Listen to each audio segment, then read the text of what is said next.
Hey YouTubers, just wanted to show you what overproofed dough looks like and how to deal with it. So this is Noris the Kung Fu Baker with a batch of dough here that I shaped into pizza about 8 hours ago, and this was what was left over, and I had my son practice shaping, and they were nice little balls, except now they've spread out. And as you can see, the dough has some smooth parts, but then really deep ridges that are now rough. So if I pan out, it kind of gives you a better idea of those irregular surfaces there, especially this big area. Now, if you were to stretch it, I mean, the thing just kind of comes apart. Look at that. And even if you were fast enough to shape it into a loaf of bread, what's going to happen is as it sits, it just starts to tear again like this.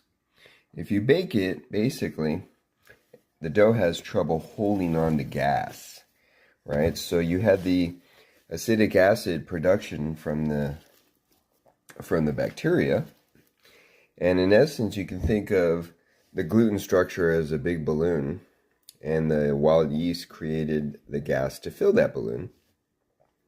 But as time goes on, the bacteria is creating more and more acetic acid, which then pops tiny little holes and starts to eat away at the gluten structure. And therefore, you now start to see and feel the repercussions, well, really the results of that. So you see how I kind of smoothed it out for a second. But now slowly as it sits, it starts to get more and more cracked. Look at that. Slowly but surely it's starting to develop rougher patches again.